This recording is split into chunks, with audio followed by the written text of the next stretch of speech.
Setan menurut ilmiah atau sains. Setan, makhluk gaib yang hadir di hampir semua budaya. Tapi, apakah keberadaan setan bisa dijelaskan secara ilmiah? Mari kita bongkar bersama. Dalam banyak agama dan budaya, setan digambarkan sebagai makhluk gaib yang jahat, penggoda manusia, dan tinggal di alam yang tak terlihat. Namun definisi ini sangat bergantung pada kepercayaan. Lalu bagaimana sains memandang hal ini? Ilmu pengetahuan belum pernah menemukan bukti empiris tentang keberadaan setan. Tapi sains punya beberapa penjelasan kenapa manusia bisa merasa, melihat, atau mendengar setan. Saat seseorang mengalami kelumpuhan tidur, mereka bisa melihat sosok hitam, merasa dicekik, atau mendengar bisikan.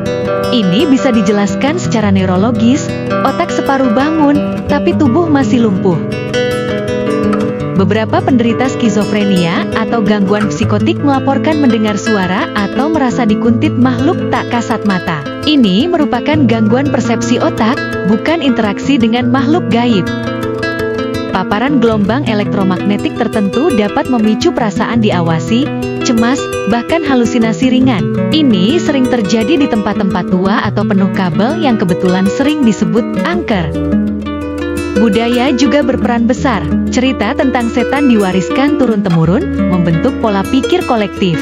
Akibatnya, saat kita berada di tempat gelap dan sunyi, otak kita bisa mengisi kekosongan dengan gambaran setan. Padahal belum tentu ada apa-apa. Sains hanya bisa menjelaskan hal-hal yang bisa diamati, diuji, dan diulang. Karena setan adalah entitas metafisik, maka sains tidak bisa membuktikan keberadaannya, tapi juga tidak bisa menolaknya secara mutlak. Jadi, apakah setan itu nyata? Dalam sains belum terbukti, tapi dalam kepercayaan dan pengalaman manusia bisa sangat nyata.